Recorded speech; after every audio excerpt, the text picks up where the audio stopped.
Hello everyone, and welcome to this Class 10 Math Explainer.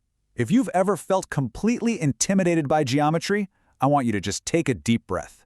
Today, we're exploring one of the most practical, incredibly visual, and highly scoring chapters in all of mathematics. Seriously, have you ever wondered how companies calculate the capacity of massive water tanks? How architects design complex buildings? Or how everyday things like ice cream cones and footballs are measured mathematically? Well, today we're going to master surface areas and volumes in the easiest visual way possible. Here is our quick roadmap for today. We'll start with area versus volume, then move into mastering cubes and cuboids. After that, we'll understand cylinders and cones, explain spheres and hemispheres, and wrap up with the most important part, exam tricks and common mistakes you need to avoid. Okay, let's dive right into Section 1, Area versus Volume. Before we look at a single formula, we absolutely have to know what we're actually measuring. Imagine you're making a cardboard box from scratch. Surface area tells us exactly how much cardboard material you need to physically cover the outside of that box. Because it's essentially a flat surface wrapped around a 3D shape, we always measure it in square units, like square centimeters or square meters. Volume, on the other hand, tells us how much space that box can hold inside. So if you were filling that box with water, you're measuring volume. Because that's three-dimensional space, we measure it in cubic units, like cubic centimeters. Think of it like this. Surface area is the wrapping paper, and volume is the actual size of the gift inside. Moving right along to Section 2, Mastering Cubes and Cuboids. Let's start with our first logical group of shapes, the boxes. First up is the classic cube. A cube is a solid shape with 6 perfectly equal square faces, 12 edges, and 8 vertices. You interact with these literally all the time.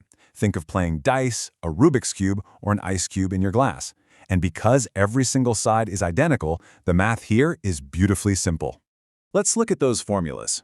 We use the letter A to represent our side length.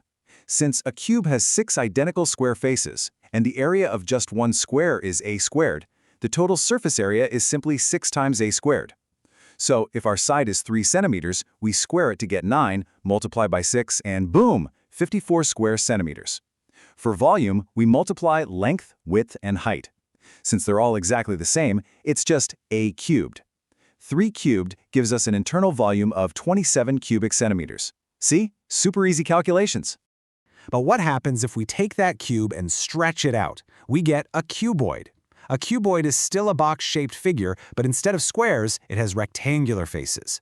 This is the shape of your textbooks, the bricks in your walls, and those shipping boxes that arrive at your front door.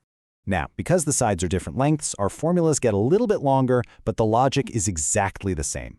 For surface area, we calculate the area of the 3 different pairs of rectangles. So length times height, and width times height. We add those up and multiply the whole thing by 2.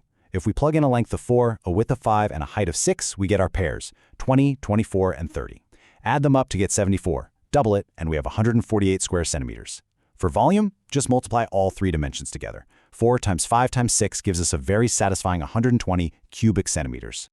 Let's move to Section 3, Understanding Cylinders and Cones, and see how this math builds when we swap our straight edges for circular bases. Enter the cylinder. A cylinder features 2 identical circular bases connected by one smooth, curved surface. Just take a look around your house. Water bottles, plumbing pipes, gas cylinders, they all use this exact geometry because it holds liquids and gases so efficiently. Here are the formulas you'll need. The total surface area is 2 pi r multiplied by the sum of the height and the radius. For volume, it's just the area of that circular base, pi r squared, multiplied by the height. Let's trace this out for a cylinder with a 3 centimeter radius and a 7 centimeter height. Plugging those in, our surface area comes out to roughly 188.4 square centimeters. For the volume, pi times 3 squared times 7 yields approximately 197.82 cubic centimeters. Make sure you always pay close attention to your radius and height dimensions here. Next up is a shape I'm pretty sure everyone loves because of its real-world uses, the cone. A cone has one circular base, a curved surface that tapers up, and a single point at the very top called a vertex. We see this in party hats, traffic cones, and obviously, the classic ice cream cone. Now you really want to pay close attention right here because there is a vital distinction. For the surface area formula, which is pi times r times the sum of L plus r, That L stands for the slanted height on the outside of the cone. But for the volume formula, we use H, which is the vertical height straight down the middle. So in our example, with a radius of 4, a slant height of 5 gives us a surface area of about 113.1 square centimeters. But using a vertical height of 9 gives us a volume of around 150.8 cubic centimeters. Never, ever mix up your slant height and your vertical height. Wait, did you notice something specific about that volume formula? That 1/3 fraction? Do not forget it. The volume of a cone is exactly 1/3 the volume of a cylinder with the exact same base and height. Forgetting the multiply by 1/3 is honestly one of the most common reasons students lose points on exams. Burn this fraction into your memory right now. Section 4. Spheres and Hemispheres Explained. We are leaving flat edges behind completely to look at perfectly round shapes. The sphere is a perfectly round 3D object where every single point on the surface is the exact same distance from the center. Footballs, basketballs, the globe we live on, they're all spheres. And a hemisphere is incredibly simple to visualize. It is exactly half of a sphere. Think of a dome on a building or a cereal bowl. And this brilliantly illustrates how interconnected math really is. The surface area of a full sphere is 4 pi r squared. The volume is 4/3 pi r cubed. Now look closely at the hemisphere.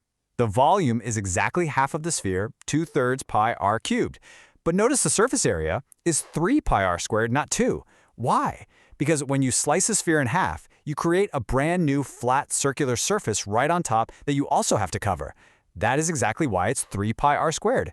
Finally, Section 5, Exam Tricks and Mistakes.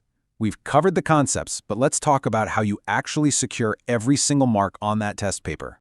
These are the traps examiners love to set for you. First, writing the wrong units. Area is always squared, volume is always cubed. Second, and this is a massive one, exam questions love to give you the diameter of a circle to try and trick you. Always immediately divide that diameter by 2 to get your radius before you calculate anything. Third, as we mentioned, don't mix up your slant height and vertical height in cones. And finally, remember that crucial 1/3 in your cone volume formula. Now for a few winning tricks. When you're solving a problem, always write the bare formula out first before plugging in your numbers. Examiners often give partial credit just for knowing the correct formula. Next, draw a quick sketch of the shape on your paper. It massively helps your brain visualize it. Memorize your formulas in the groups we use today: boxes, circular bases, and round shapes. Finally, read the last sentence of the question twice. Are they asking for the curved surface area, the total surface area, or the volume? Answer exactly what they ask for. So, to bring it all together, I want you to pause right now and take a screenshot of this slide. This table is your ultimate revision guide. It organizes everything we've talked about today, from cubes to hemispheres, areas to volumes, in one clean, super easy-to-read grid. Keep this on your phone and review it right before your exam. Remember, surface areas and volumes is one of the most practical and high-scoring chapters in all of mathematics. Once you truly understand the visual reality of these 3D shapes and pair them with the correct formulas, solving these questions doesn't just become easy, it actually becomes really satisfying. Keep practicing your numerical problems and try to spot these shapes and visualize their formulas in your everyday life. If this explainer helped you understand surface areas and volumes easily, then please like this explainer, subscribe to the channel, and share it with your friends. Let's make math simple and fun together. But before you go, think about this. Look around your room right now. Every single object you see can be broken down into the exact formulas we just learned. The world isn't just made of random stuff. It's quite literally made of geometry. So what shapes are you sitting inside right now?